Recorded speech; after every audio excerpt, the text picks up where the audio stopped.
All right, so can we stand for the Pledge of Allegiance? Supposed to do call the order first. That's not what's here. I read.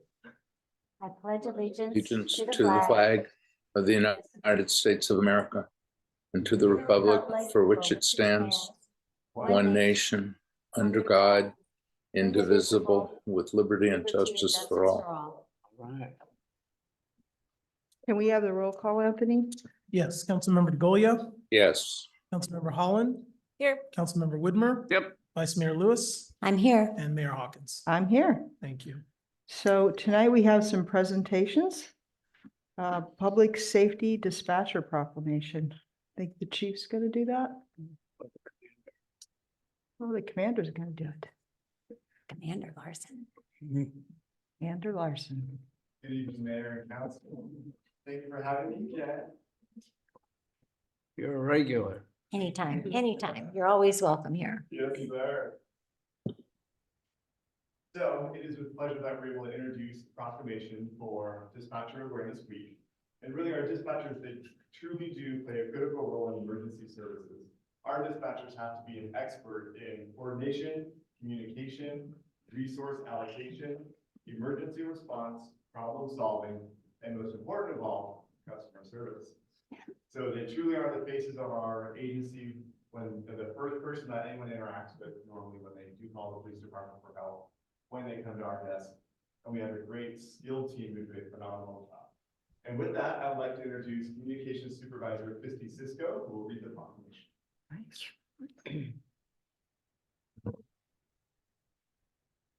Whereas the City Council of the Town of Atherton, along with the entire community, would like to honor the contributions of all communications personnel in the public safety arena for their continued efforts to preserve public safety through our 911, non-emergency lines, and dispatch of our police personnel to thousands of calls for service each year across the nation. Whereas each year, the second week of April is dedicated to the men and women who serve as public safety telecommunicators. It was first conceived by Patricia Anderson of the Contra Costa County Sheriff's Office in 1981 and was observed only at that agency for 3 years. Members of the Virginia and North Carolina chapters of the Association of Public Safety Communications Officials, known as APCO, became involved in the mid-1980s. In the early 1990s, the National APCO organization convinced Congress of the need for a formal proclamation. Representative Edward J. Markey introduced what became HG Resolution 284 to create National Public Safety Telecommunicator Week. According to the congressional procedure, it was introduced twice more in 1983 and 1994, and then became permanent without the need for yearly introduction. Whereas the City Council of the Town of Atherton would like to declare National Public Safety Telecommunications Week, April 14th through 20th, 2024. This has been set aside so everyone can be made aware of their hard work and dedication, which provides a vital link to the public safety services on which we have come to rely on every day. Whereas the City Council of the Town of Atherton wish to thank them all for the sacrifices they make to create a better and safer world for the public. Their commitment to the profession is appreciated by the public safety community and the citizens we serve. Thank you. Thank you, and thank you for all you do for us.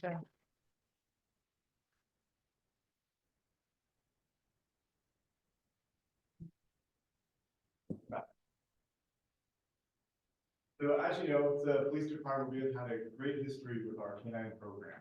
It started in 1966 with Officer Gary Evans and his canine partner, Heino. And Officer Evans and Heino actually served the town from 1966 to 1970. And that was our first years of service with our canine program. When Officer Heino passed in 1974, he was actually buried inside or outside of the police department. When we began the town center excavation, he was actually moved, and he's actually been placed right now outside of that oak tree. And he also has a plaque that has been moved just around the corner around here that goes along the police department fence. So it has been a phenomenal program, and we are very lucky here with the support that we've received from the council because of the program, and also from our generous residents who donate to the program. Our last few dogs have been funded fully by residents. That includes the dog, the car, the training, and all of the equipment. And so tonight, I would like to introduce Officer Davidovich. If you can come up, please, with your partner. So He doesn't want to come out. He's He's shy. super cute.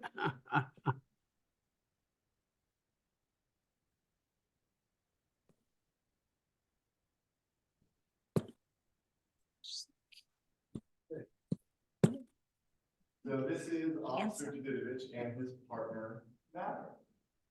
Davidovich is the human. And then Maverick here is a Shepherd Malinois mix, who was born in November 2022.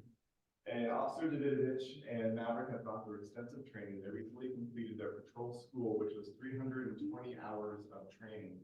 And during that time, they received training in apprehension, tracking, firearms detection, and ammunition detection. So they are truly looking forward to going out and serving the town and the community. And we are looking forward to having them. Officer Maverick speaks German, so Officer Davidovich has to learn from German to go along with their training. Wow. And yes, they truly do look forward to serving our community, and we welcome them to the Atherton Police Department. Thank you so much. So don't push it. So, He's cute. it's handsome. Yeah. I would say. Okay. All right. Next on our presentation list is an introduction to one of our newest employees. Estrella, can you come up here, please?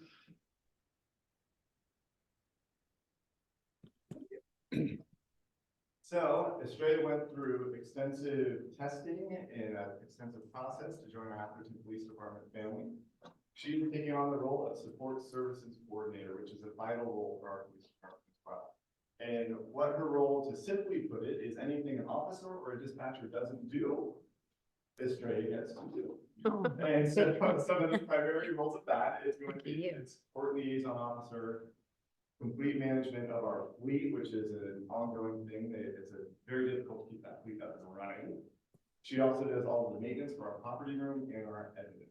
And we are very excited to have her on board. Her previously work experiences with the Redwood City Police Department, where she was a police clerk, and she has experience with reports, subpoenas, warrants, court liaison, and booking evidence, just to name a few of what she's done. She is also fluent in Spanish and will be going through the town's process to be a certified translator. And we are excited for her to start with us, so please give her a warm welcome to the newest member of the Atherton Police Department.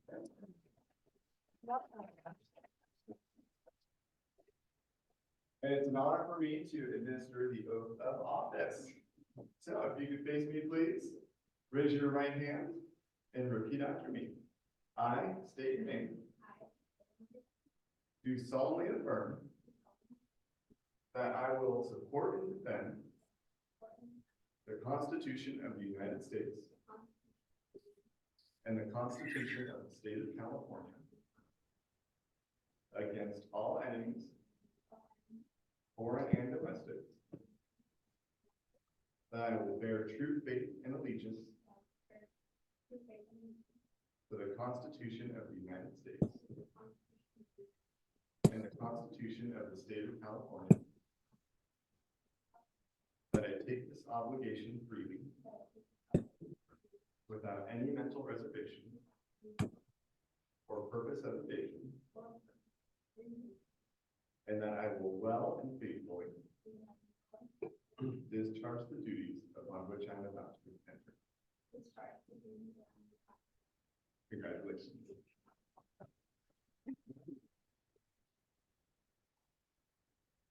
Thank you. Thank you. Awesome and welcome. That's great. So we have another introduction. Oh, it's Anthony. We do. We have another new hire that we're very pleased to welcome. Christabel, please join us. Please come. So Christabel, you may already be familiar with her because we were very fortunate to bring on the M Group to take over our planning services very recently. And Christabel was one of the first people that joined the town of Atherton as our planning staff. We watched Christabel do great work with M Group and the planning team over the last year plus. And because of that, we asked Christabel to join the town of Atherton to become our management analyst. And we're very grateful to the M Group for making that an easy process. We've already started doing a variety of transition things to make it happen. She joins us having already graduated from Cal Poly San Luis Obispo, Bachelor of Science in City and Regional Planning.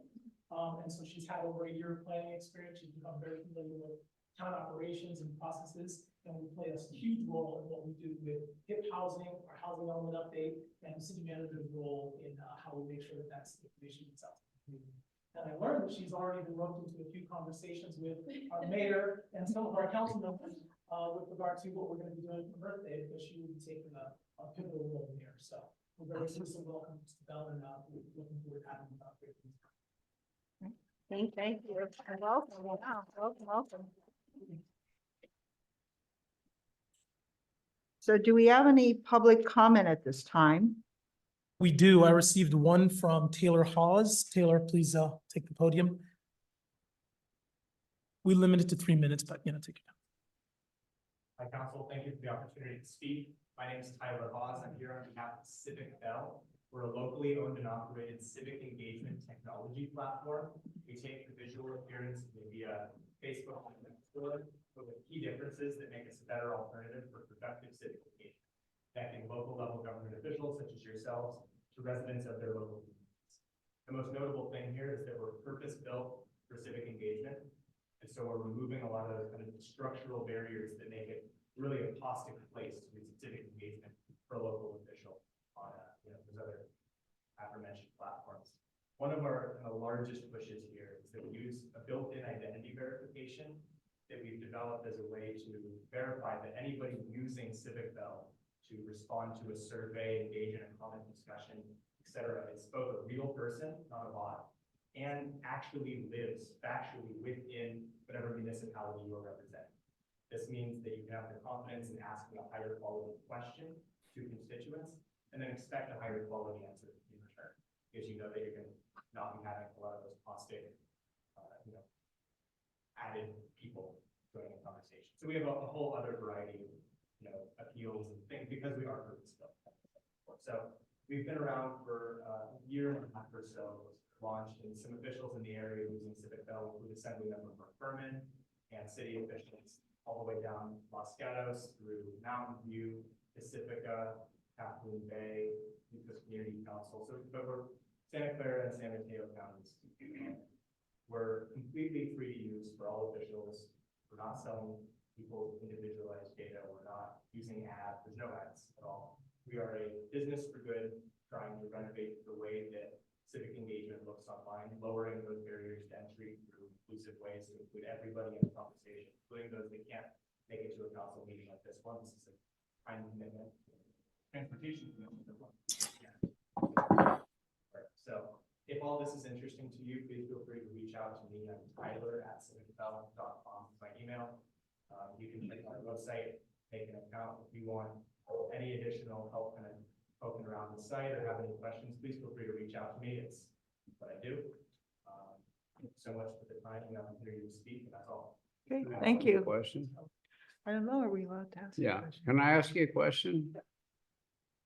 If it's all free to use, how do you all make your money?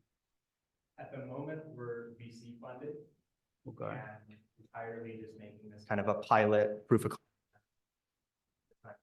and perpetually will be counties. Ideally, if we do find a little bit of success in building a market share and whatnot, we'll go for a freemium model so that there's kind of a default access to everybody for free. And that with expansion, then higher quality analytics and whatnot will be a subscription that probably scales by the size of a municipality. But that's down the road. We at the moment are not monetizing anything, and perpetually for our pilot counties will not. So can you give all your information and contact data to the city manager? I can do that. I also have a card if that helps. So That'd be great if you leave cards here. We can pick them up. great. Thank you so much. Thanks. Appreciate it. Likewise. Interesting. No problem. Any other public comments online? Anybody in the room have a question or public comment? Okay, does anyone want to disclose an ex parte communication? Have nothing to expect. Really clear. No, Rick's not saying anything. My hand isn't up, but I do have a disclosure. Okay, I had an email exchange with Pacific Peninsula Group And that is an item on the agenda. Okay. So with that said, all right, let's move to the departmental written reports. Does anybody have any questions or comments on that?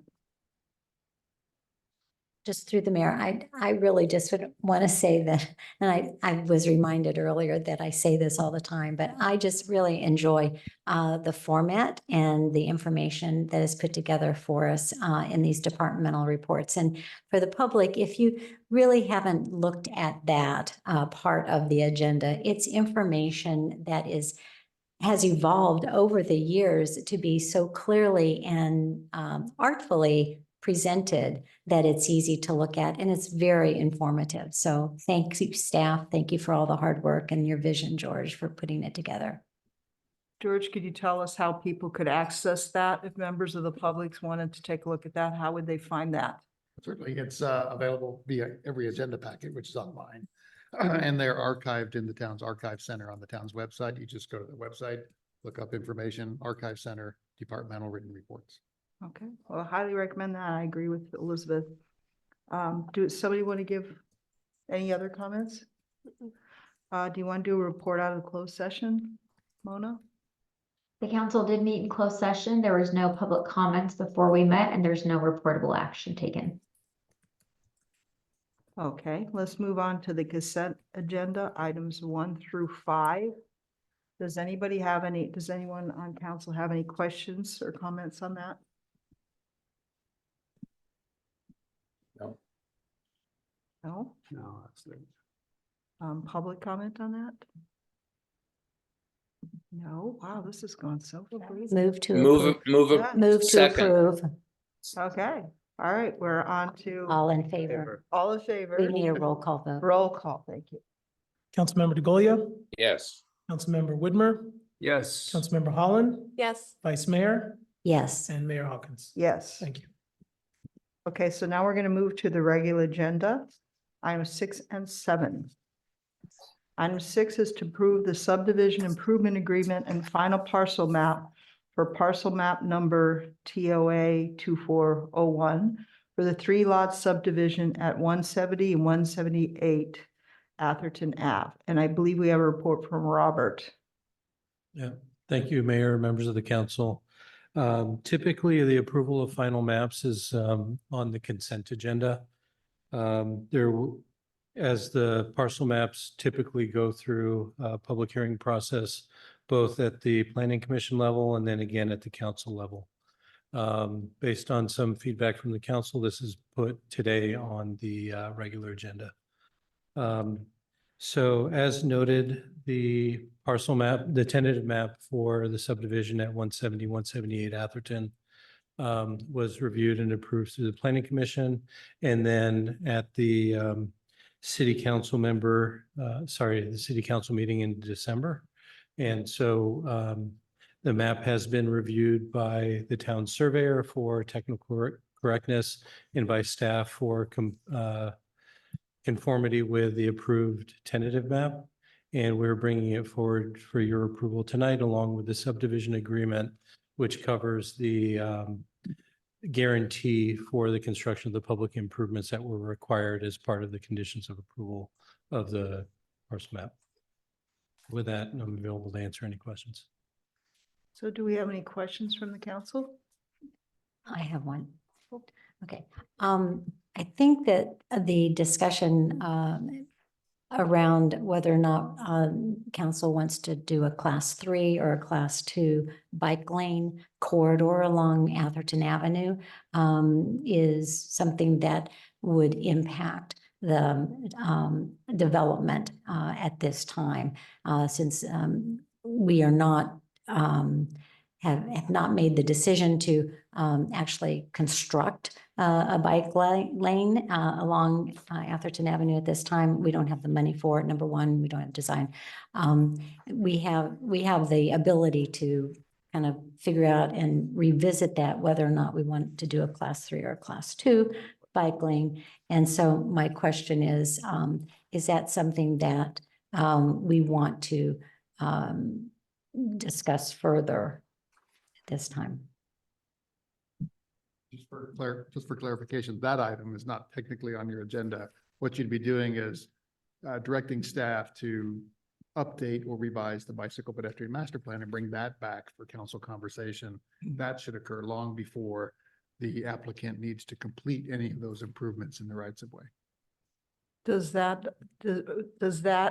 directly impact what they're building? Can they sign the contract now, or are they gonna have to wait for us to do No, that? they would not have to wait for the town. Okay, so it won't impact their contract, because in the contract, it talks about green infrastructure and certain things they need to do. That's all in the right of way. Those would be done toward the end of their construction Okay. project.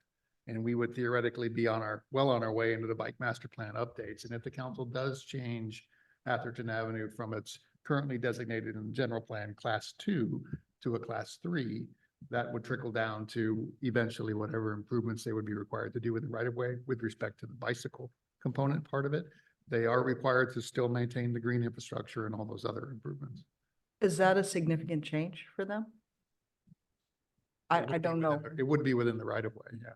but in terms of But- what they have to do, I'm asking if it's significantly different for 2 versus 3. Well, I'm going to say, so to cover the current bicycle and pedestrian master plan identifies Atherton Avenue as having a class 2 bike lane. To accommodate the bike lane, the roadway needs to be widened. The road is not wide enough to accommodate the bicycle lane in its current configuration.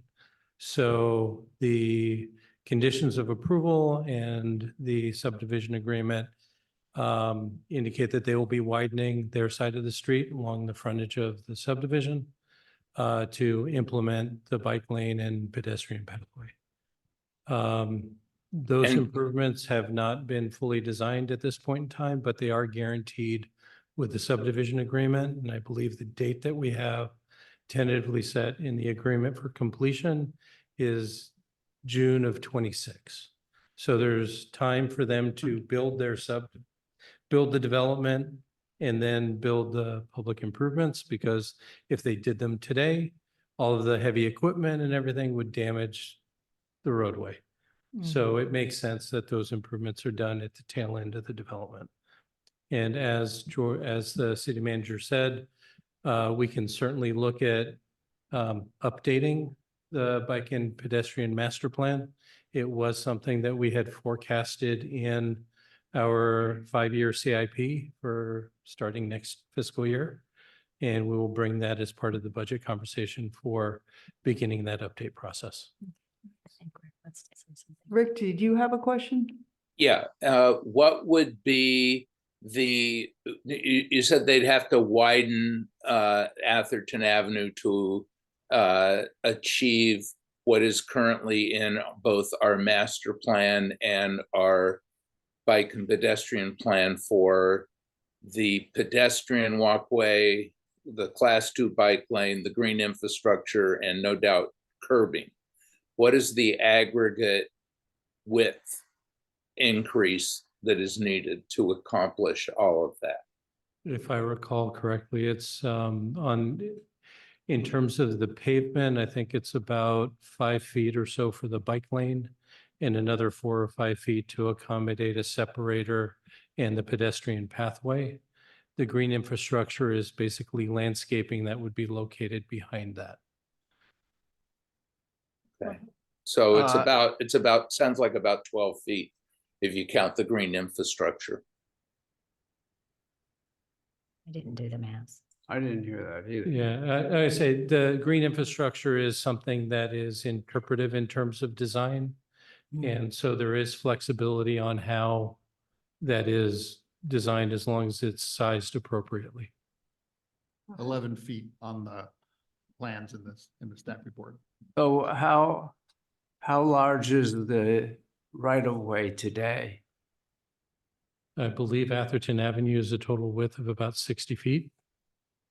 So, And the paved roadway is probably around 24. right, So you have about 12 feet or so of paved width on their side of the street. Correction, 66 feet. okay. So they have There, 12 feet. there's There's room to do it there's room to do it. without disturbing the hedges. Well, maybe those hedges, but there's telephone poles that are in that will have to be moved. I mean, we're talking about all of Atherton Avenue. There's all kinds of planting up and down Atherton Avenue that, including trees, that'll have to be removed. Because you're talking in a expanding 11 feet on either side of the roadway. I think the only issue here is that that's what's in our master plan and our general plan, but we haven't ever really taken into account what that means to take 11 feet from the right of way on either side of Atherton Avenue and what kind of impact and cost that would have.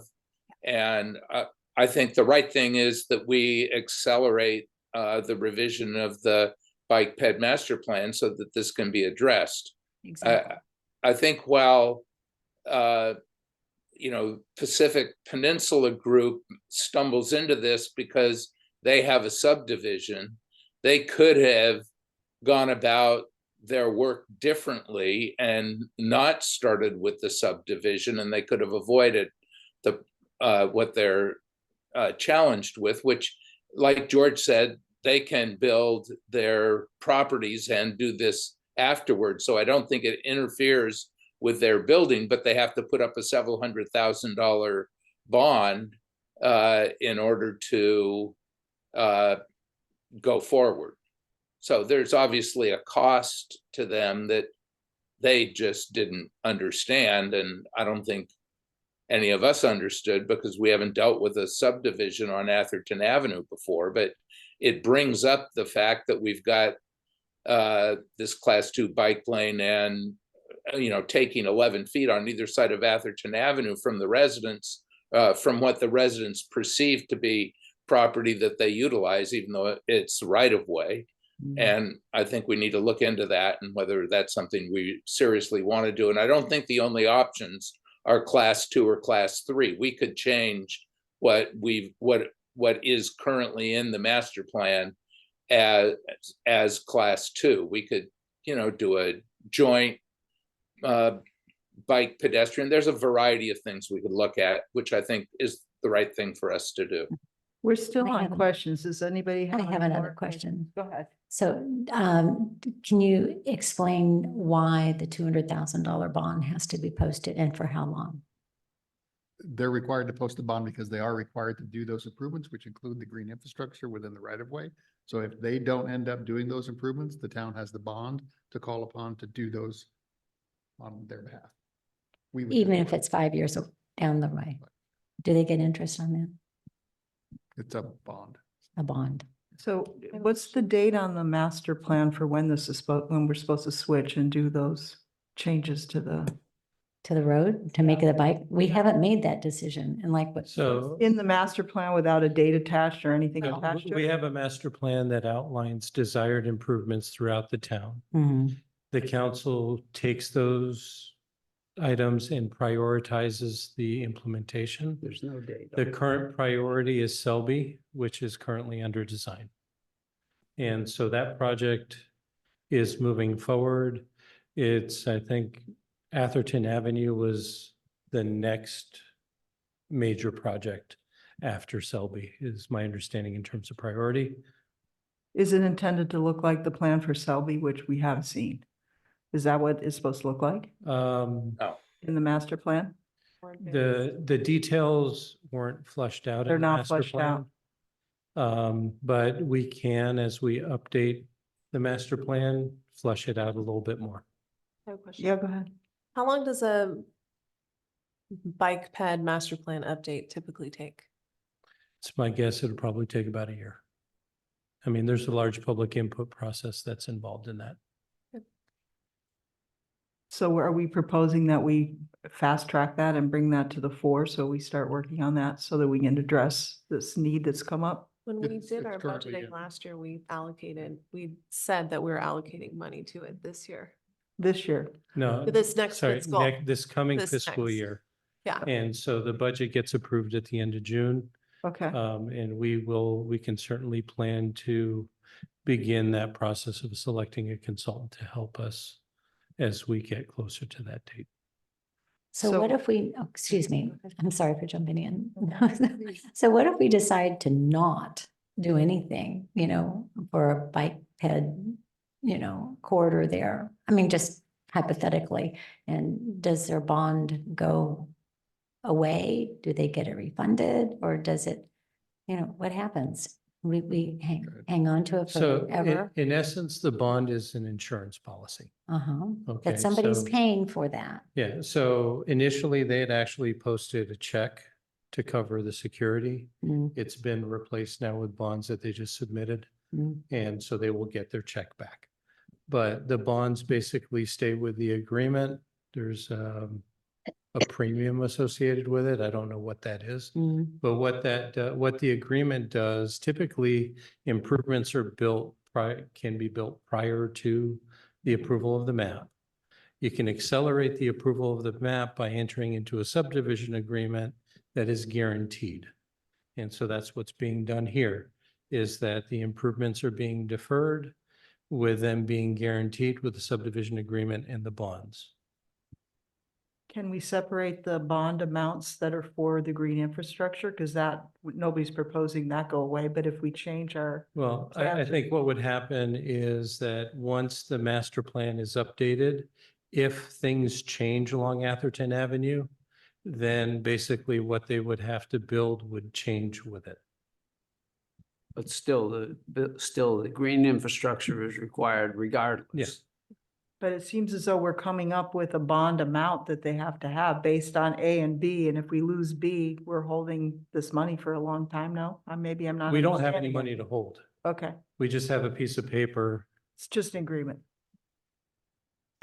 This is all new to us because Understood. we've never done this before with any kind of subdivision. And I guess we need to get used to it because if we start doing more, heaven forbid, I guess, I don't know, multifamily things. That's B9. SB9, more of We're that. not allowed But to. but we've done a number of SB9s and this has never come up. Well, SB9 isn't a subdivision, I don't think, That's is it? correct. Right. Um, right. We can't technically have requirements with SB9, but we actually haven't had one along Atherton Avenue either, so.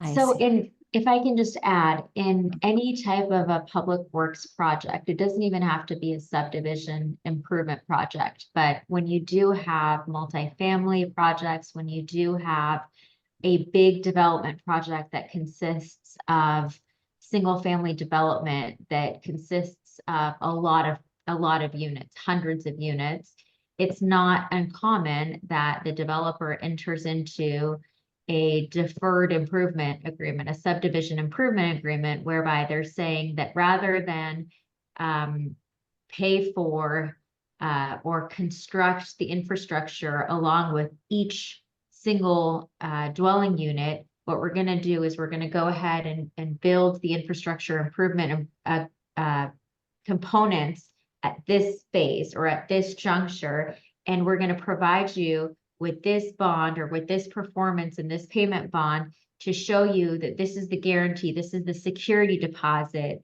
that is going to assure you that these projects are going to happen. And so that is the assurance that the municipality receives to make sure that that is always going to happen. 9 times out of 10, they're constructed. There's no problem. We don't have to pull the bond. In my almost 20 years of experience, I've only ever had to pull the bond one time. And that one time we did have to pull it because they were incapable of doing it. They ran out of money. They had to declare bankruptcy. So we pulled the bond, we used the bond proceeds and had a third party come and, build the improvements, and we were done with it. But again, what happens is the applicant is paying, and they're not paying the full value of the bond. They're paying a portion to secure the bond amount, at which point, once their obligations are satisfied, then the bonds also go away.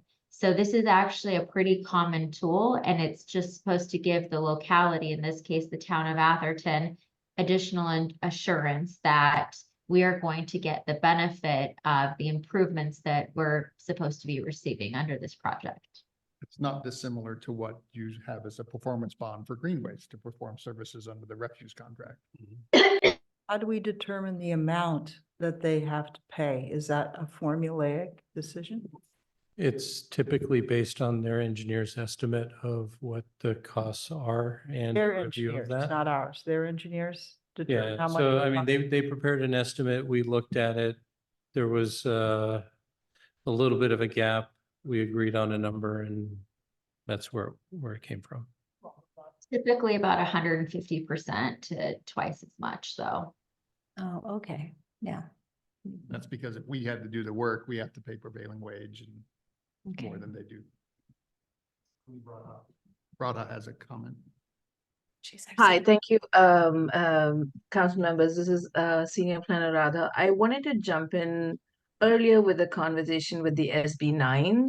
I wanted to clarify that SB9s are ministerially approved subdivisions.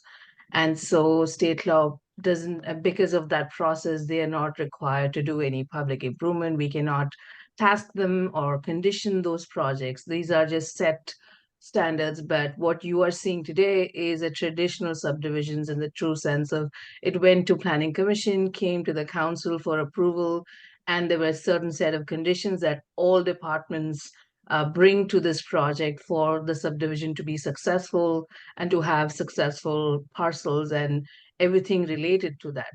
And that's why we saw a similar one last year with 4353 San Diego.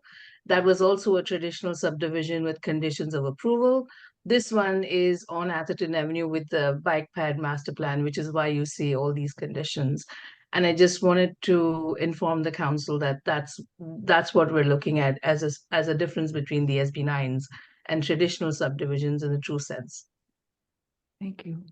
Do we have any more questions on the council before I turn over to public comment? I guess I just have one follow-up. What Rhoda said about the SB9. If they had just filed for an SB9 subdivision on that 2-acre parcel section, then they wouldn't have had to do this. But because they had to take a little slice off of that third parcel, did that complicate it? No, any qualifying lot could have gone through an SB9. The slice of the parcel had to be done because they went through a traditional subdivision. Had they gone through an SB9, they could have done it with the existing lesser than the deficient of the 6 square foot lot. They could have just gone through the SB9. And I can see, I don't have the reason as to why the applicant did not pursue an SB9. Typically, as staff, we guide the applicant on subdivisions based on the program that's available, and they chose to go down the traditional route. I can inform you that SB9s have caveats on the development side. The number of total units that you can actually build is just maximum 2 per state law, the main house and an ADU, or a main house and a JADU.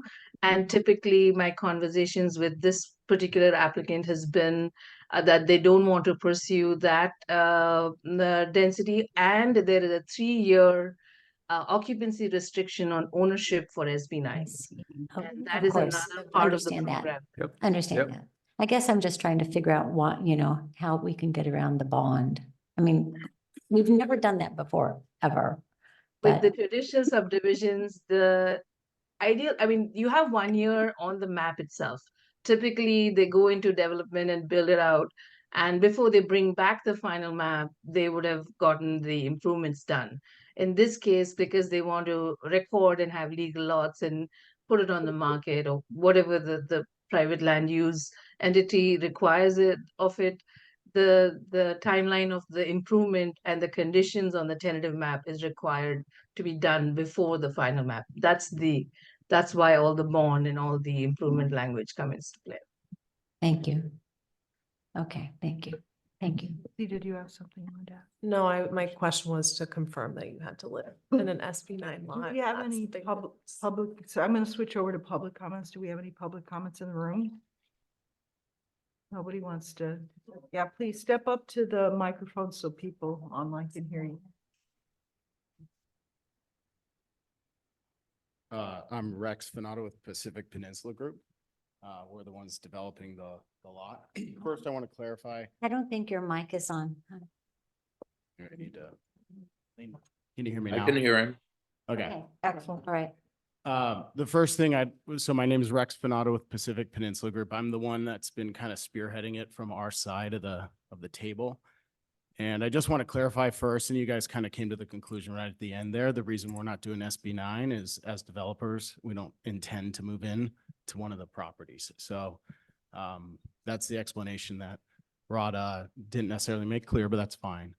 The other thing, I do want to commend staff really quickly. Robert's worked extremely well with us. We've been trying to condense the timeline for this whole process. And he's done a great job of accommodating. On top of that, George, we kind of introduced him to the issues that we were having about a month ago, maybe a little bit longer. And he helped at least come up with an interim solution, and that's to post the bond and not have to go through a bit of a protracted process trying to figure out exactly what we want, what the town wants to design for Atherton Avenue. And so listen, we understand that there's a process to government, right? And it is what it is. It's not as fast as we like to work, but it is, again, it's part of our business, right? So I do want to make clear that our number one goal tonight is to actually get final map approved. And that's why we were okay paying the insurance policy, which is basically what it is for the bond, or a bond is an insurance policy. So we're okay paying that fee. I don't even want to say begrudgingly, like it's part of the process. So, and that's what allowed us to keep things moving at a speedy clip, if you will, and will allow us to then submit plans for our the subdivision itself, the 2 homes we're going to build. And there will be a building period, let's say will be complete 2 years from today, for example, right? So what we have is a 2-year period, and hopefully it'd be faster than this because we need some resolutions sooner in order to plan for this, is the town now can come up with what they actually want to do on Atherton Avenue. And part of our concern was, I mean, obviously as developers, we want to limit our cost as much as possible. But the other thing is we were concerned that because it hasn't been fleshed out in detail with the community, not everyone's fully understanding the impact that might be done. And so there's a chance that, 2 years from now, we implement we're at 95% on the design for what's supposed to be in front of our property. That may not be what is eventually approved by the town. And there'd either be a situation where the work is unwound, which would be kind of a complete waste, not just for us, but just, it just impacts that roadway completely again.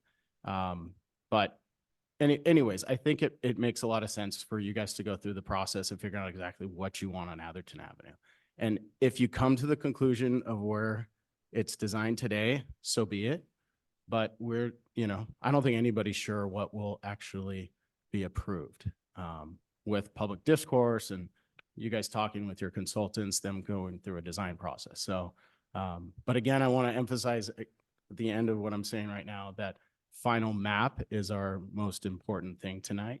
And we'd love it if you guys would, put that to a vote. Because as far as I understand, we've met all the requirements for that. And then you guys can, separate and move on to the next thing, which will be in future sessions from what I would understand. So if you have any questions for me, happy to answer them. They've done a great job. So anyways, thank you. Thanks for clarifying. Thank you. Any other? Yeah, do we have any public comment online? So do we let's the council will now go to our comments Yeah, I have a comment. and any questions we have for You him can- too. I don't Feel have a free. question. I have a Feel free. comment. Okay, go. First off, when we put together the bike ped master plan, there was a very large group of people that definitely want a class 2 bike lane on Atherton Ave. Atherton Ave has cars that run very quickly, and the side of the road is not always even for a bike to pull off if they're about to get run over.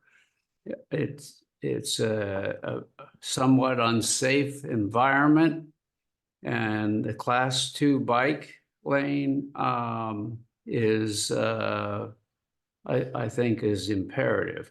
Now, we could have a combined bike lane and pedestrian walkway, which would minimize the space. I think that might work, like we have over from the gate into the park. But I think it's important that we provide the bikers, and that's a very heavy bike area. We provide those bikers a safe environment. And so, yes, we can sit here and say with essentially a stroke of the pen, oh, we're just going to leave it the way it is. I think that's the wrong decision. And I think that it's the unsafe decision for our residents and also the visitors that run through our town. And so I would like everybody to, and actually having ridden down that road on my bike, you know, you've almost get hit sometimes. So I don't think that that's, and I ride as close to the edge as I possibly can. And the speed on that road is high. And you know, I think the Class 2 bike lane is necessary and is what the community wanted when we put the plan together. And ever since then, I get regular questions from a lot of bikers asking me, when are we going to do the bike lanes on Atherton Ave? So that's my 2 cents on that. I understand the issue, and I appreciate it, and that's why I tried to offer a solution, maybe combining pedestrian and bike, but I do think we need to have it. With regards to what Rick brought up, with people believing that they own the public right-of-way, we have that all over town. With regards to trees, with regards to sidewalks, which we just went through with Lloyden Park, but now it's all about trees. I get many calls and letters about, well, my tree, the town needs to trim my tree. Well, sorry, we don't do that. It's your responsibility. So I think that, you know, I agree with Rick that he said that people are going to be unhappy. I agree. They're going to probably be unhappy if they built all the way out to the side of the road, which they shouldn't have. So in closing, I think that the Class 2 bike lane is long overdue. I understand to implement it, and the reason we didn't is because it would be expensive to do. You know, the city manager has explained several times that with new development or major remodeling, that will require that. And so over time, we'll have a piecemeal implementation of a bike lane. If we want to do the whole thing, I believe the number was $6 million. And that was a couple of years ago. So anyway, so I'm in favor of keeping the bike lane as Class 2 on Atherton Ave. Thank you very much for listening. That's kind of not on the agenda. Yeah, But, you know, actually, I think we need to. I kind know of- we're in comment, but I actually have a question for Mona, just so that I understand a little better. Are we able tonight to go forward with the subdivision and bifurcate the wording on the repairs that they're required to do?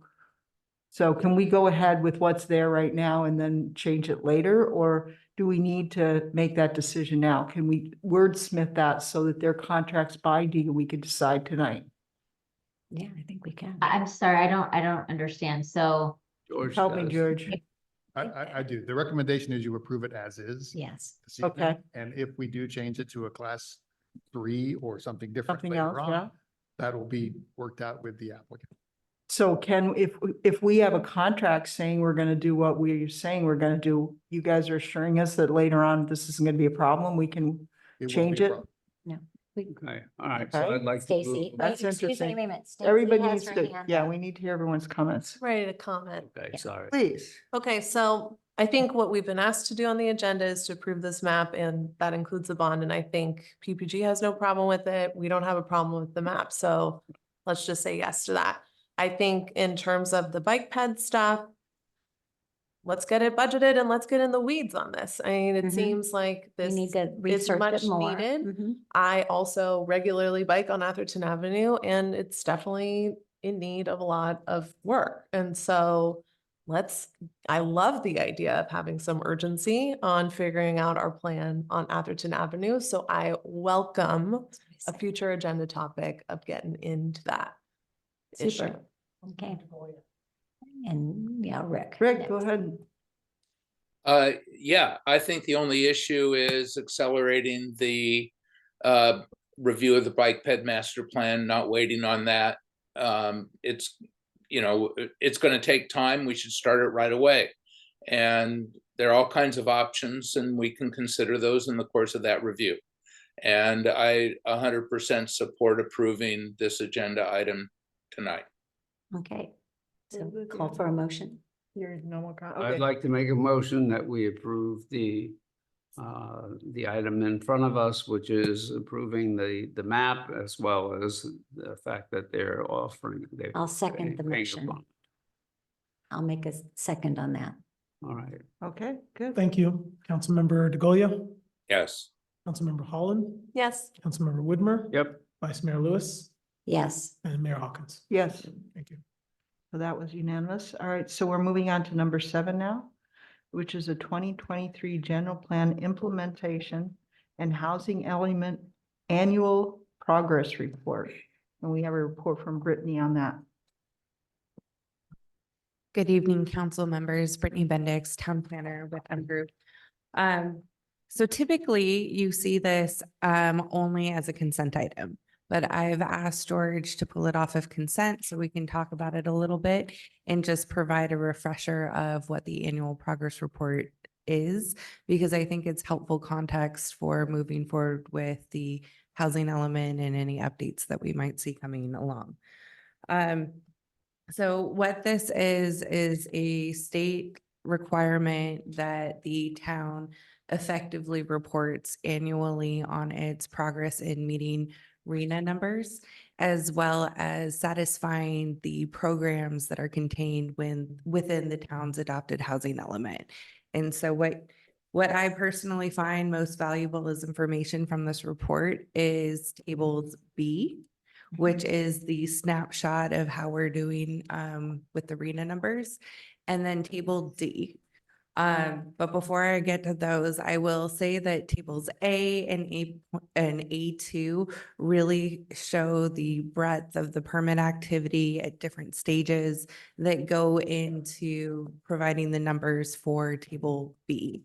And throughout all of that, the formulas that feed from one table to another go back to a master Excel file at HCD, and we really have no ability to kind of adjust the numbers. We're really dealing with just strict inputs from our permit data.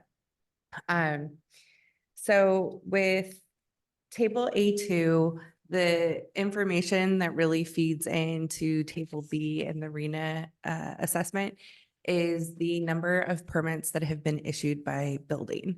And one of the things I think is most relevant to point out for you is the extent of data that HCD is asking us to report on for each one of those permits.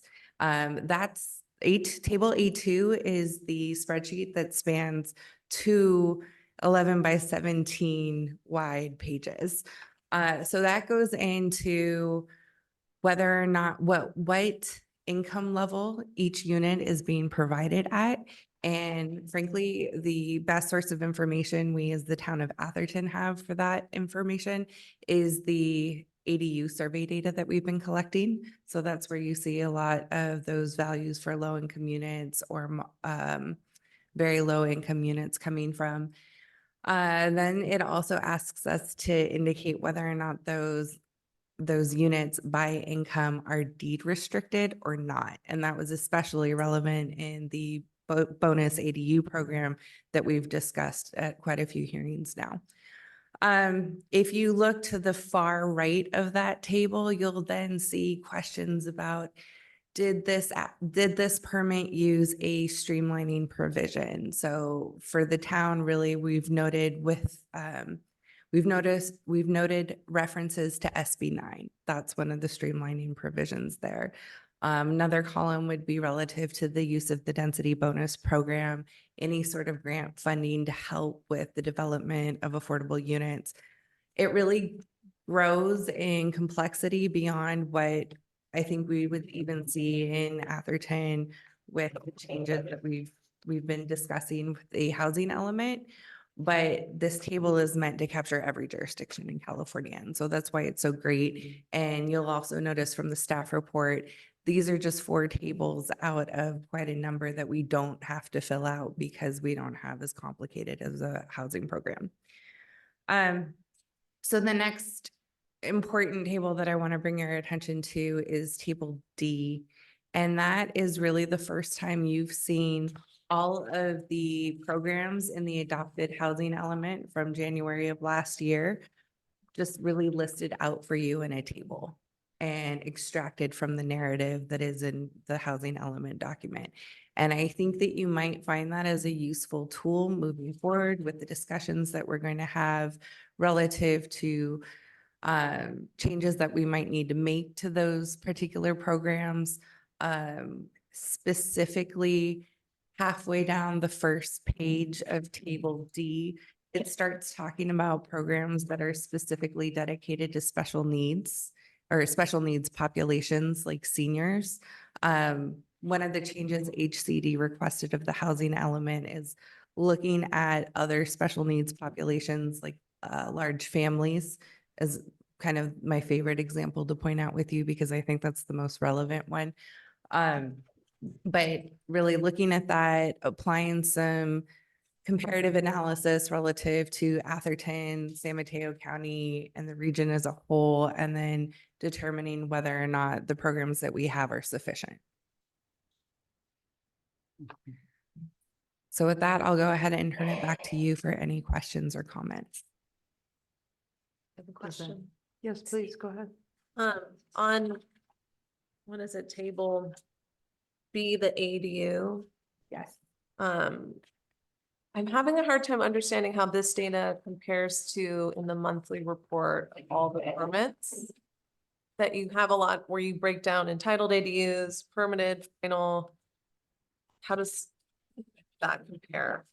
Sure. With this? So table A and table A2 really capture kind of what you're asking, but it gets even more complicated. Table A looks at all of the applications received by planning. Okay. And then we indicate whether or not they've been approved or they're currently under review. I think there's 10 that were listed as currently under review. And again, this is also just a snapshot for 2023. So some of the permits may have been issued by now, but that's going to fall under the umbrella of 2024 with next year's report for 2024. So we're just looking at any sort of movement in 2023. Table A2 tells the story of here's the entire list of permits that went through one of 3 activities or maybe all of them. The first activity is they were approved by planning. The second activity is that they were reviewed and the permits were issued for construction to begin by the building department. And then the last category is that construction activity was finished. Building planning went out there, we did our final inspections and it's deemed complete. What HCD is capturing for the RENA numbers is that second category of building permits issued. So there might be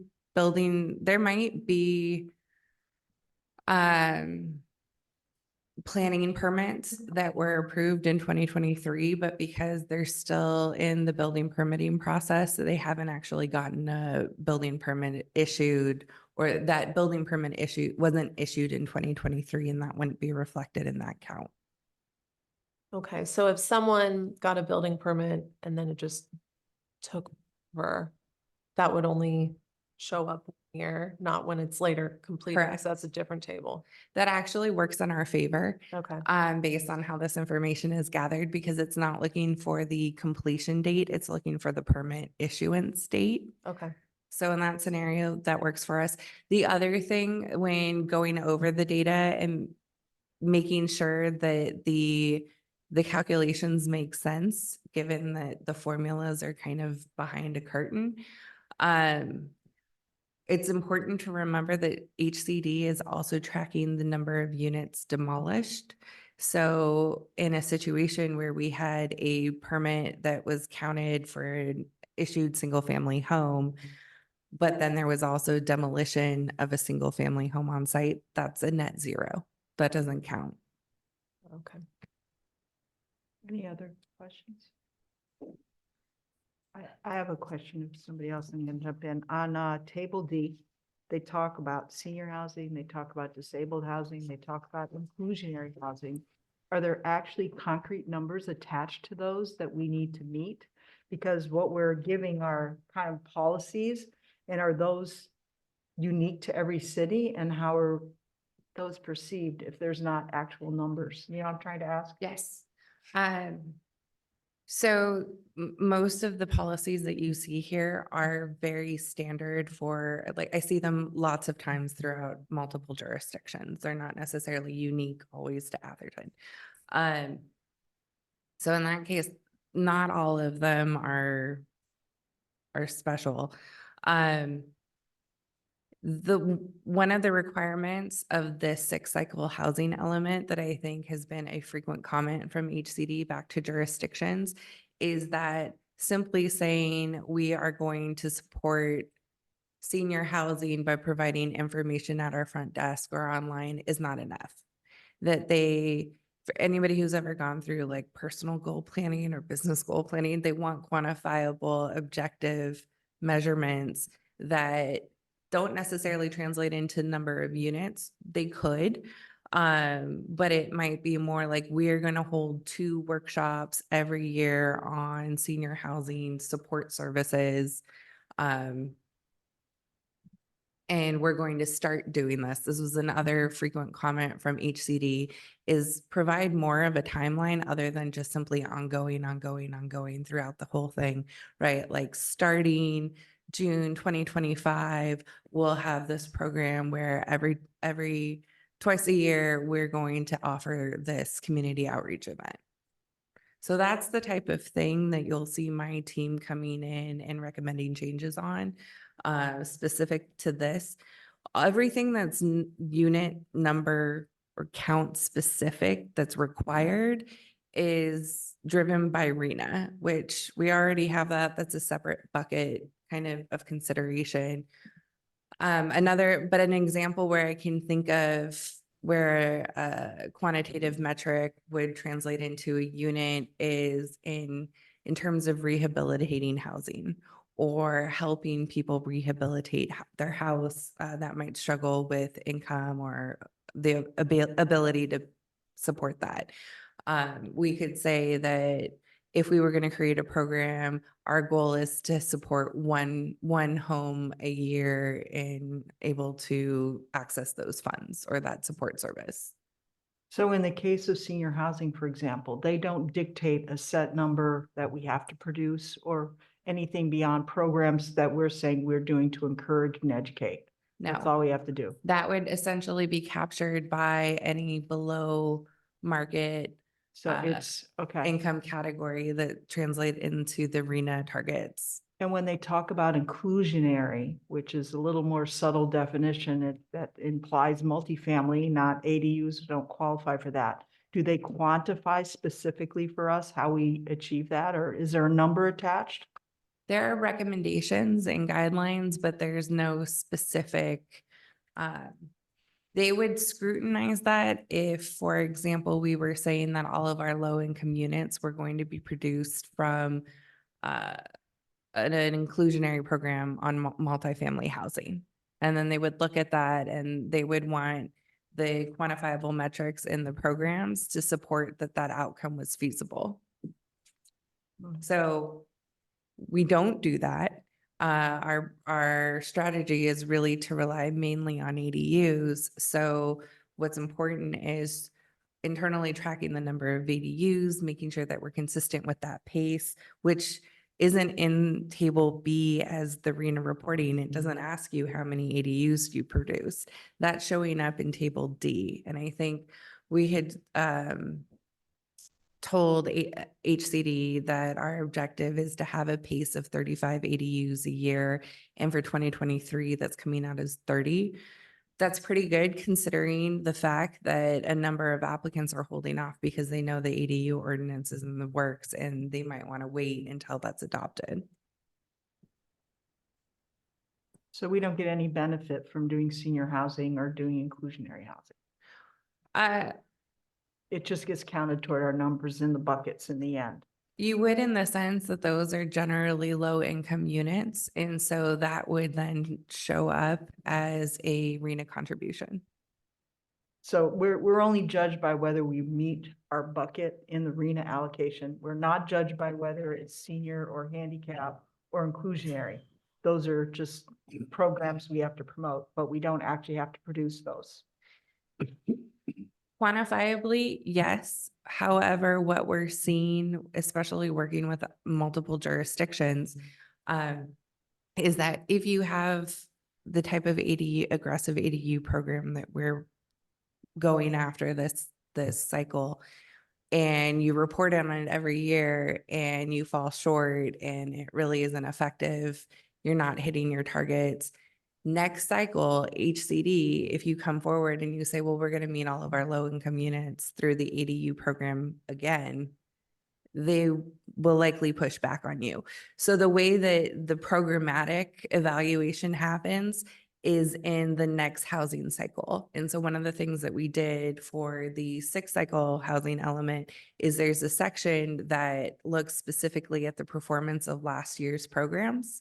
And HCD in its last comment letter said, you didn't do enough analysis on specific populations and whether or not your programs are actually effective. And you need to go back, you need to do that. You need to take a lens comparing it to the county and the region.